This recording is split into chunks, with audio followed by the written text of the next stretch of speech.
Pakuan Pajajaran, atau hanya disebut Pakuan, atau Pajajaran, adalah ibu kota dari Kerajaan Sunda, yang pernah berdiri pada tahun 932 sampai 1579 Masehi di Tatar Pasundan, wilayah barat Pulau Jawa.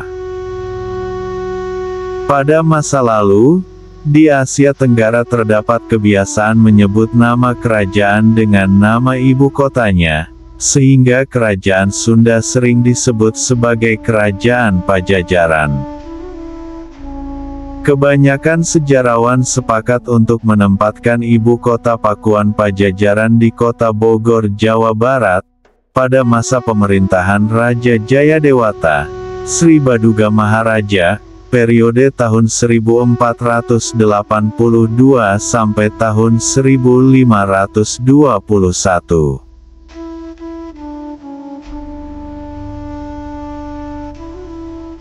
Menurut peta Portugis, lokasi berdirinya Pajajaran berada di suatu wilayah yang saat ini merupakan bagian dari Bogor, Jawa Barat. Sumber utama sejarah yang mengandung informasi mengenai kehidupan sehari-hari di Pajajaran dari abad ke-15 sampai awal abad ke-16, dapat ditemukan dalam naskah kuno Bujangga Manik.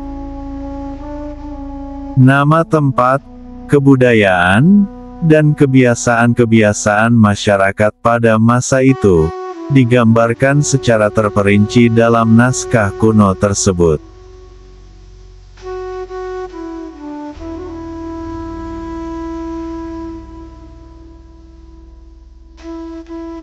Asal-usul dan arti Pakuan terdapat dalam berbagai sumber, berikut adalah hasil penelusuran dari sumber-sumber tersebut berdasarkan urutan waktu.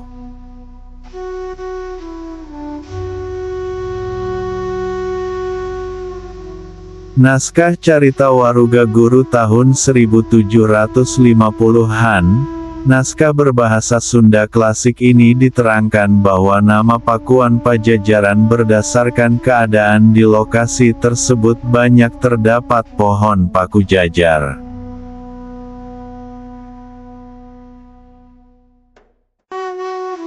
K.F. Hole tahun 1869, dalam tulisan berjudul The Batu Tulis Te Buitenzok, Batu Tulis di Bogor.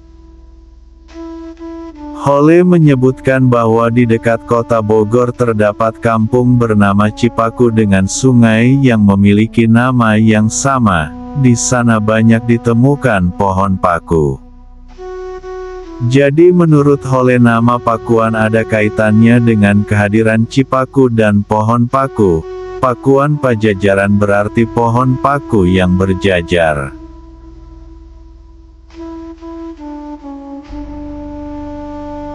G.P. Rufaer, dalam Ensiklopedia van Nederlands Indie, edisi Stibe tahun 1919.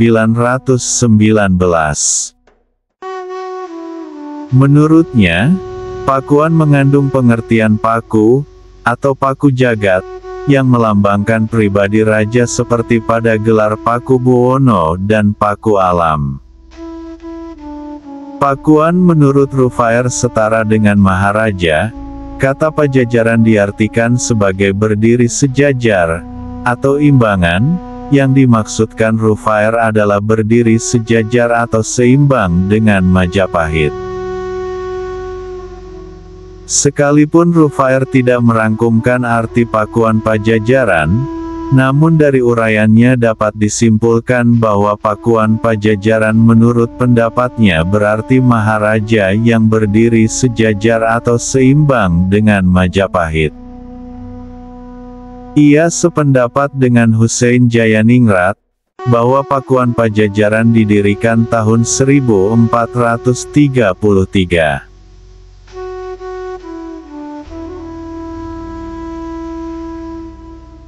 Raden Mas Ngabehi Purbacaraka tahun 1921, dalam tulisan The Batu Tulis Bij Buitenzok, Batu Tulis di Bogor. Dalam tulisan tersebut, Ia menjelaskan bahwa kata Pakuan berasal dari bahasa Kawi, Pakuan, yang kemudian dieja Pakuan. Dalam lidah orang Sunda kata itu akan diucapkan Pakuan. Kata Pakuan berarti kemah atau istana, jadi Pakuan Pajajaran menurut Purbacaraka berarti istana yang berjajar.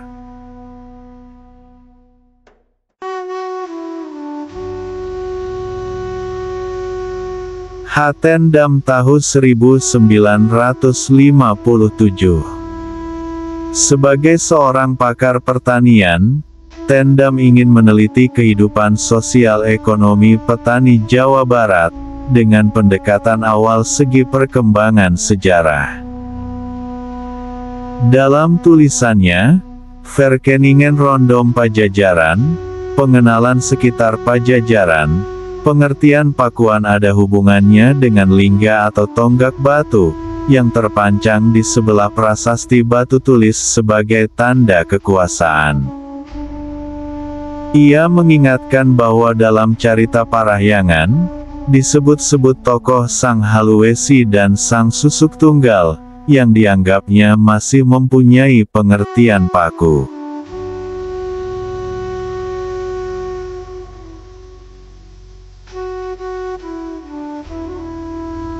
Tendam berpendapat bahwa Pakuan bukanlah nama, melainkan kata benda umum yang berarti ibu kota dan harus dibedakan dari keraton. Kata Pajajaran ditinjau berdasarkan keadaan topografi. Ia merujuk laporan Kapiten Wicler, yang memberitakan bahwa ia melintasi istana Pakuan di Pajajaran yang terletak antara Sungai Besar dan Sungai Tanggerang, sekarang dikenal sebagai Ciliwung dan Cisadane.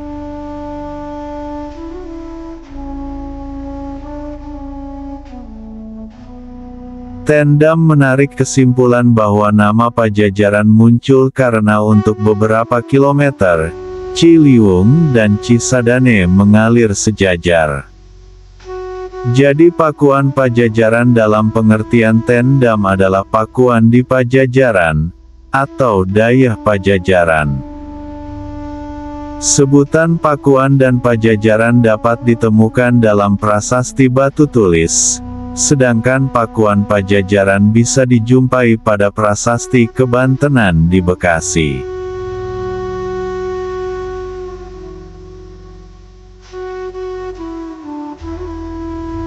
Dalam naskah carita Parahyangan ada kalimat berbunyi, Sang Susuk Tunggal, Inyana Nunyena Palangka Sriman Sriwacana Sri Baduga Maharaja di Raja Ratu Haji di Pakuan Pajajaran Numi Kadatuan Sri Bima Punta Narayana Madura Suradipati, Inyana Pakuan Sang Hyang Sri Ratu Dewata. Sang Susuk Tunggal, dialah yang membuat tahta Sriman Sriwacana untuk Sri Baduga Maharaja, Ratu penguasa di Pakuan Pajajaran yang bersemayam di Keraton Sri Bima Punta Narayana Madura Suradipati, yaitu Pakuan Sang Hyang Sri Ratu Dewata. Sang Hyang Sri Ratu Dewata adalah gelar lain untuk Sri Baduga. Jadi yang disebut Pakuan itu adalah kadaton yang bernama Sri Bima dan seterusnya. Pakuan adalah tempat tinggal untuk raja, biasa disebut keraton, kedaton, atau istana. Jadi tafsiran Purbacaraka lah yang sejalan dengan arti yang dimaksud dalam carita Parahyangan, yaitu istana yang berjajar.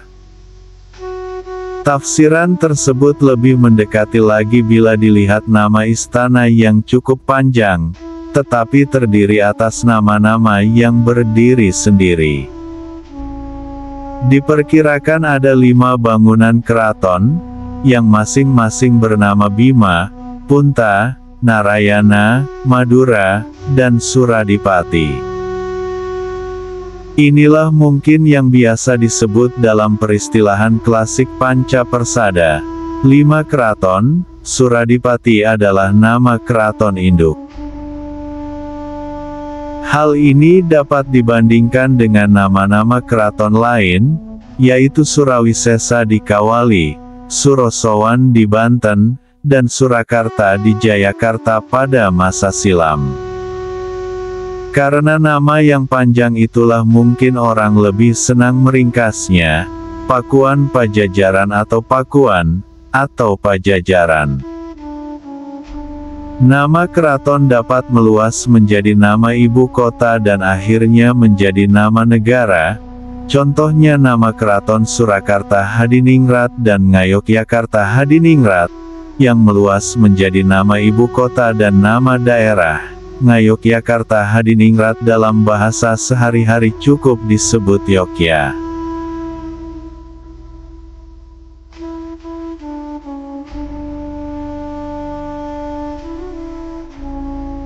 Pendapat Tendam, Pakuan berarti ibu kota dipandang benar dalam penggunaan, tetapi salah dari segi semantik. Dalam laporan Tome Pires tahun 1513, disebutkan bahwa ibu kota kerajaan Sunda tersebut bernama Dayo, dan terletak di daerah pegunungan yang berjarak 2 hari perjalanan dari pelabuhan Kalapa di Muara Ciliwung. Nama Dayo didengarnya dari penduduk atau pembesar pelabuhan Kalapa. Orang pelabuhan Kalapa menggunakan kata Dayo bila bermaksud menyebut ibu kota dalam percakapan sehari-hari. Sedangkan kata Pakuan digunakan untuk menyebut ibu kota dalam kesusastraan.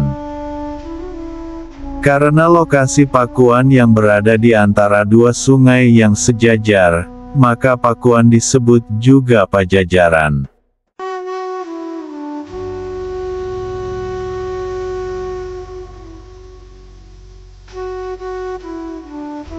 Dalam keropak, tulisan pada lontar atau daun nipah yang diberi nomor 406 di Museum Pusat, terdapat petunjuk yang mengarah kepada lokasi Pakuan. Keropak 406 sebagian telah diterbitkan khusus dengan nama Carita Parahyangan. Dalam bagian yang belum diterbitkan, atau biasa disebut fragmen ke-406, terdapat keterangan mengenai kisah pendirian Keraton Sri Bima, Punta, Narayana, Madura, dan Suradipati.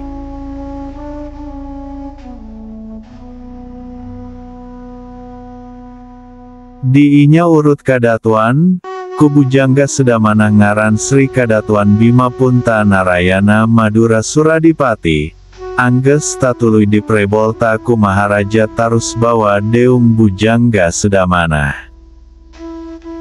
Disiar kahulu Cipakancilan, Katimu Bagawat Sunda Maya Jati, ku Bujangga Sedamanah dibaan kaharapan Maharaja Tarusbawa.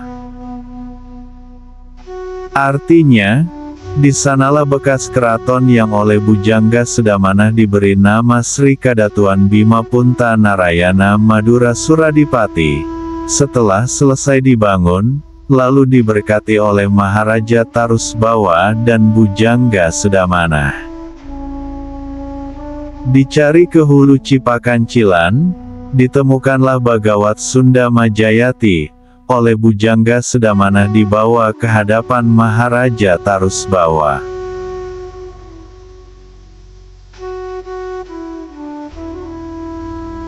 Dari sumber kuno itu dapat diketahui bahwa letak keraton tidak akan terlalu jauh dari hulu Cipakancilan.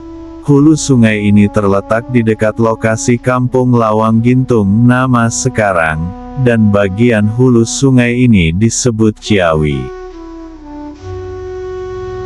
Dari naskah itu pula kita mengetahui bahwa sejak zaman Pajajaran sungai itu sudah bernama Cipakancilan, hanyalah juru pantun kemudian menerjemahkannya menjadi Cipecang, dalam bahasa Sunda kuno dan kata kancil memang berarti pecang.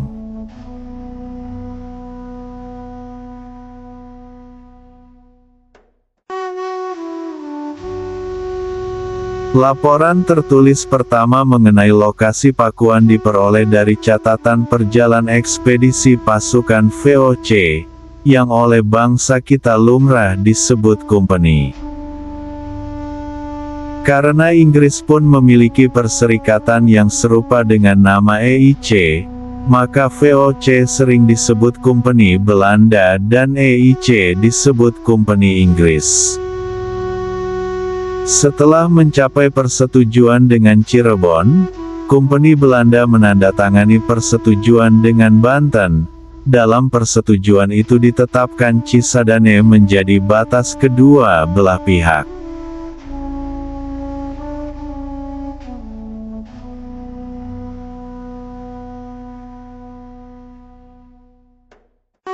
Dua catatan penting dari ekspedisi Scipio. Catatan perjalanan antara Parung Angsana menuju Cipaku dengan melalui Tajur. Berikut adalah salah satu bagian catatannya. Jalan dan lahan antara Parung Angsana dengan Cipaku adalah lahan yang bersih dan di sana banyak sekali pohon buah-buahan, tampaknya pernah dihuni. Lukisan jalan setelah ia melintasi Ciliwung, ia mencatat melewati 2 buah jalan dengan pohon buah-buahan yang berderet lurus dan 3 buah runtuhan parit. Dari anggota pasukannya, Scipio memperoleh penerangan bahwa semua itu peninggalan dari Raja Pajajaran. Dari perjalanannya, disimpulkan bahwa jejak Pajajaran yang masih bisa memberikan kesan wajah kerajaan hanyalah situs batu tulis. Penemuan Scipio segera dilaporkan oleh Gubernur Jenderal Johannes Campuys kepada atasannya di Belanda. Dalam laporan yang ditulis tanggal 23 Desember tahun 1687, ia memberitakan bahwa menurut kepercayaan penduduk, dat hetzelfde palace en specialike de verheven zitplaats van den getal tigers bewaak en bewaard. Bahwa istana tersebut, terutama sekali tempat duduk yang ditinggikan untuk Raja Jawa Pajajaran sekarang masih berkabut, dan dijaga serta dirawat oleh sejumlah besar harimau.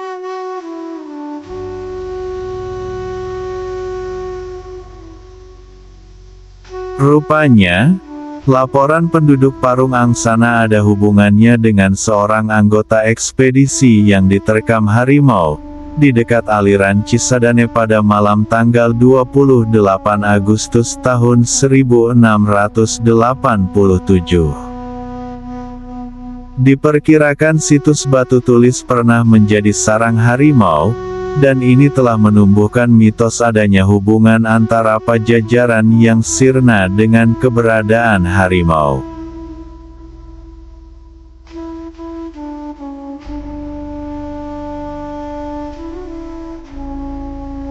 Laporan Scipio menggugah para pimpinan Kompeni Belanda. 3 tahun kemudian dibentuk kembali tim ekspedisi dipimpin oleh Kapiten Adolf Winkler. Pasukan Winkler terdiri dari 16 orang kulit putih dan 26 orang Makassar, serta seorang ahli ukur. Perjalanan ringkas ekspedisi Winkler adalah sebagai berikut. Seperti Scipio, Winkler bertolak dari Kedung Halang lewat Parung Angsana lalu ke selatan. Ia melewati jalan besar yang oleh Scipio disebut Tuelanen, jalan 2 lajur. Hal ini tidak bertentangan dengan Scipio. Winkler menyebutkan jalan tersebut sejajar dengan aliran Ciliwung lalu membentuk siku-siku. Karena itu ia hanya mencatat 1 jalan. Scipio menganggap jalan yang berbelok tajam ini sebagai 2 jalan yang bertemu.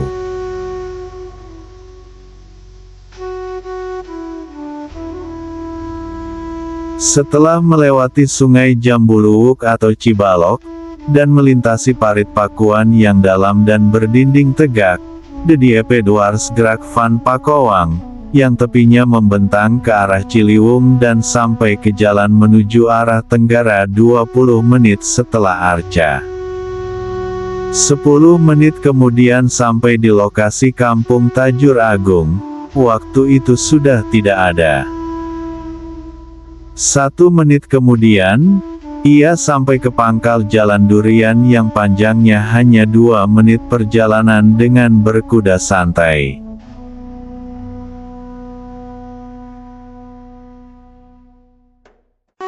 Bila kembali ke catatan Sipio yang mengatakan bahwa jalan dan lahan antara Parung Angsana dengan Cipaku itu bersih dan di mana-mana penuh dengan pohon buah-buahan, maka dapat disimpulkan bahwa kompleks Unitex itu pada zaman Pajajaran merupakan kebun kerajaan.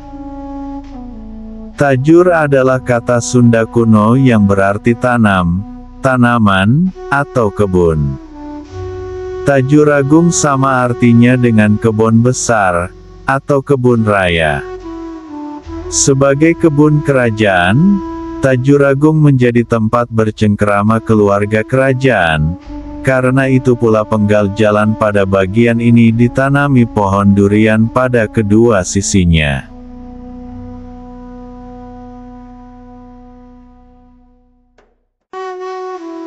Dari Tajuragung, Winkler menuju ke daerah Batu Tulis, menempuh jalan yang kelak pada tahun 1709 dilalui Van Riebeeck dari arah berlawanan.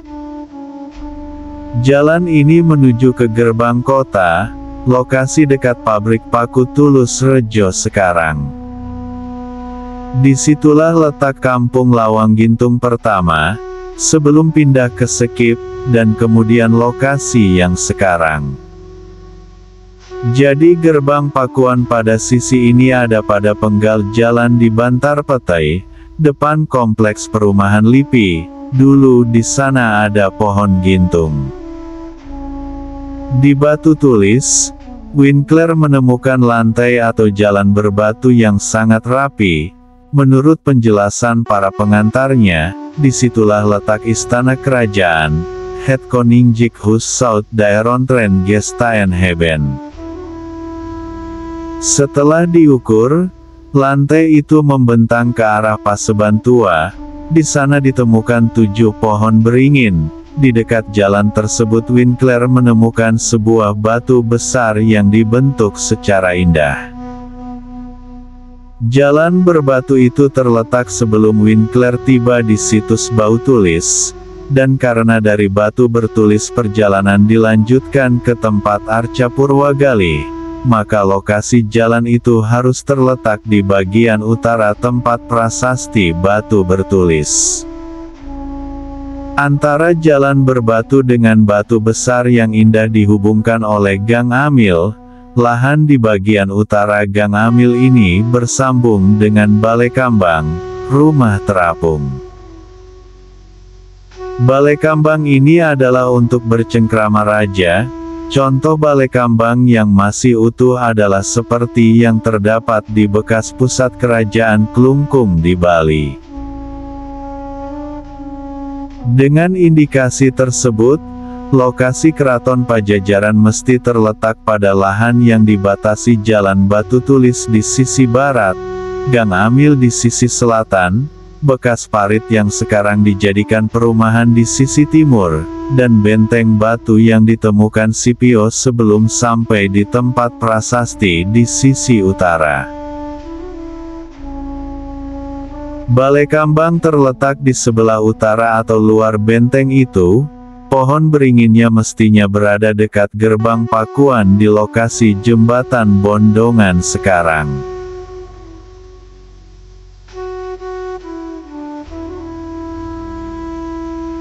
Dari Gang Amil, Winkler memasuki tempat Batu Bertulis. Ia memberitakan bahwa istana pakuan itu dikelilingi oleh dinding dan di dalamnya ada sebuah batu berisi tulisan sebanyak 8,5 baris. Ia menyebut demikian karena baris ke-9 hanya berisi 6 huruf dan sepasang tanda penutup. Yang penting adalah, Untuk kedua batu itu Winkler menggunakan kata stand yang berarti berdiri. Jadi setelah telantar selama kira-kira 110 tahun sejak Pajajaran burak atau hancur oleh pasukan Banten tahun 1579, batu-batu itu masih berdiri, masih tetap pada posisi semula.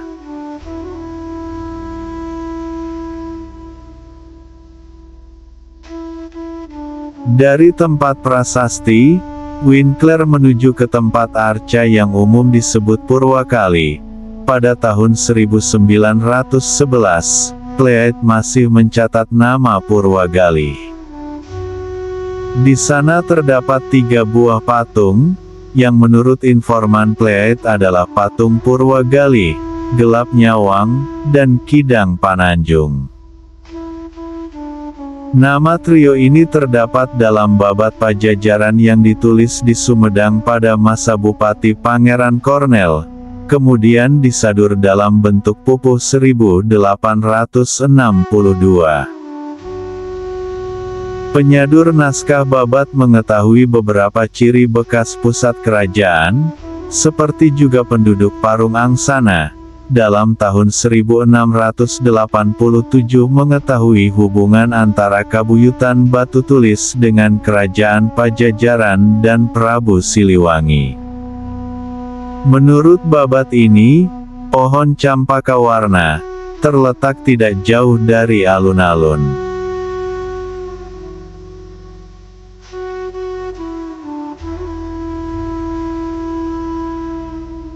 Abraham adalah putra Jan van Riebeeck, pendiri Cape Town di Afrika Selatan. Penjelajahannya di daerah Bogor dan sekitarnya dilakukan dalam kedudukan sebagai pegawai tinggi VOC.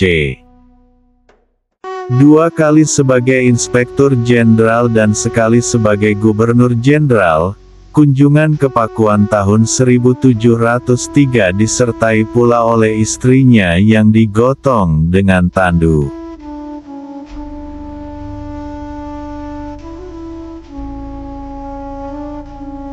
Rute perjalanan di tahun 1703, dari Benteng, Cililitan, Tanjung, Serengseng, Pondok Cina, Depok, Pondok Pucung Citayam, Bojong Manggis dekat Bojonggede, Kedung Halang, lalu ke Parungangsana Tanah Baru.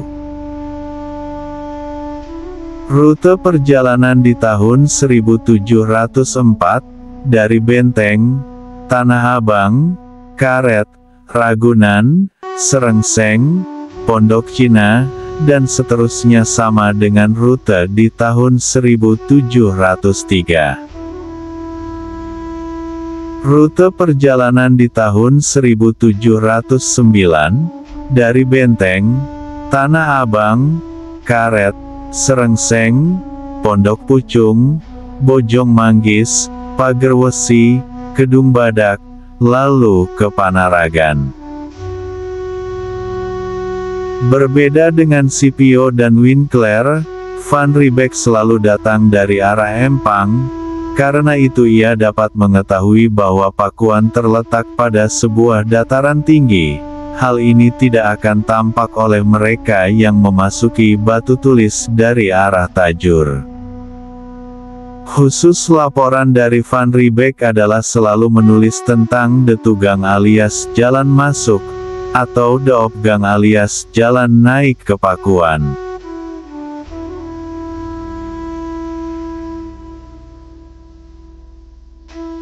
Beberapa hal yang dapat diungkapkan dari ketiga perjalanan Van Riebeeck adalah, alun-alun Empang ternyata bekas alun-alun luar pada zaman Pakuan yang dipisahkan dari benteng Pakuan dengan sebuah parit yang dalam. Sekarang parit ini membentang dari Kampung Lolongok sampai Cipakancilan. Tanjakan Bondongan yang sekarang, pada zaman Pakuan merupakan jalan masuk yang sempit dan mendaki, sehingga hanya dapat dilalui seorang penunggang kuda atau 2 orang berjalan kaki. Tanah rendah di kedua tepi tanjakan Bondongan dahulu adalah parit bawah yang terjal dan dasarnya bersambung kepada kaki benteng Pakuan, jembatan Bondongan yang sekarang dahulunya merupakan pintu gerbang kota. Di belakang benteng Pakuan pada bagian ini, terdapat parit atas yang melingkari pinggir kota Pakuan pada sisi Cisadane. Pada kunjungan tahun 1704, di seberang jalan sebelah barat tempat patung Purwagali, ia telah mendirikan pondok peristirahatan, Somerhus J, bernama Batu Tulis. Nama ini kemudian melekat menjadi nama tempat di daerah sekitar prasasti tersebut.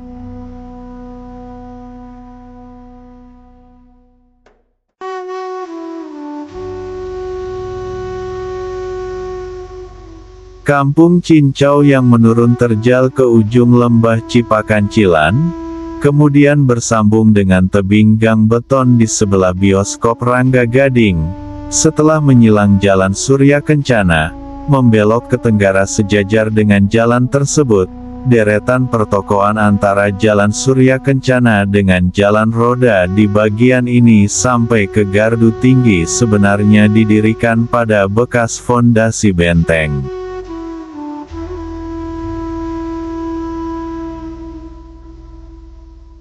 Selanjutnya benteng tersebut mengikuti puncak lembah Ciliwung, deretan kios dekat simpangan Jalan Siliwangi sampai Jalan Batu Tulis juga didirikan pada bekas pondasi benteng. Di bagian ini benteng tersebut bertemu dengan benteng kota dalam yang membentang sampai ke jero Kuta Wetan dan Deredet.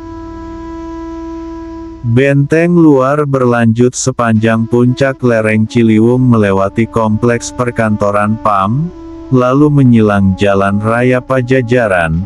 Pada perbatasan kota, membelok lurus ke barat daya menembus Jalan Siliwangi yang di sini dahulu terdapat gerbang, terus memanjang sampai Kampung Lawang Gintung.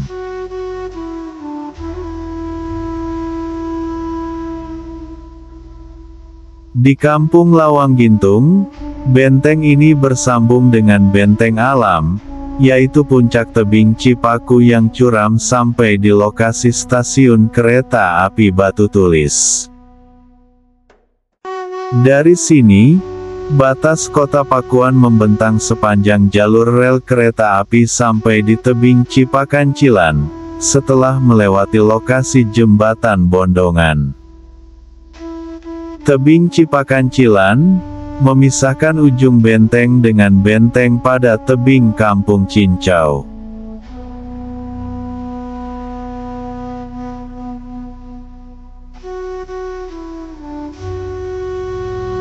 Karena politik dan penyebaran agama Islam, maka terjadi perebutan atas wilayah kekuasaan Kerajaan Sunda Pajajaran oleh Kesultanan Cirebon. Wilayah Pajajaran yang dipimpin oleh cucu Siliwangi yang mendapat dukungan dari Demak, di antaranya Banten dan Sunda Kelapa. Pakuan Pajajaran hancur pada tahun 1579 Masehi akibat serangan Kesultanan Banten. Berakhirnya zaman Kerajaan Sunda ditandai dengan dirampasnya Palangka Sriman Sriwacana, atau penobatan tempat seorang calon raja dari terah kerajaan Sunda duduk untuk dinobatkan menjadi raja pada tradisi monarki di Tatar Pasundan, dari Pakuan Pajajaran ke Keraton Surosowan di Banten oleh pasukan Maulana Yusuf.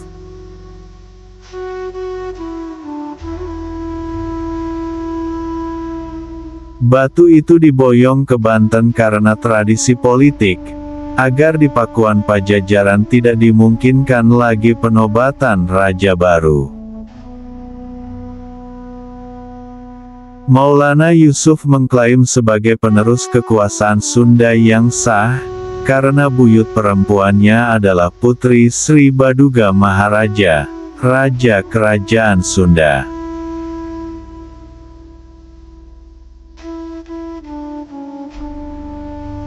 Palangka Sriman Sriwacana tersebut saat ini bisa ditemukan di depan bekas Keraton Surosowan di Banten. Masyarakat Banten menyebutnya Watu Gilang, yang berarti mengkilap atau berseri, sama artinya dengan kata Sriman. Saat itu diperkirakan terdapat sejumlah penggawa istana yang meninggalkan istana lalu menetap di daerah Lebak. Mereka menerapkan tata cara kehidupan Mandala yang ketat, dan sekarang mereka dikenal sebagai orang Baduy.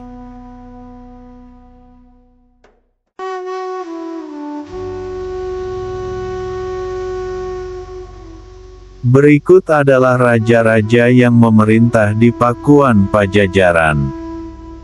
Sri Baduga Maharaja alias Prabu Siliwangi, tahun 1482 sampai tahun 1521, bertahta di Pakuan, Bogor sekarang. Surawisesa, tahun 1521 sampai tahun 1535, bertahta di Pakuan. Ratu Dewata, tahun 1535 sampai tahun 1543, bertahta di Pakuan. Ratu Sakti, tahun 1543 sampai tahun 1551, bertahta di Pakuan. Ratu Nilakendra, tahun 1551 sampai tahun 1567, meninggalkan Pakuan karena serangan Sultan Maulana Hasanuddin dan anaknya, Maulana Yusuf. Raga Mulia, tahun 1567 sampai tahun 1579, dikenal sebagai Prabu Surya Kencana, memerintah dari Pandeglang.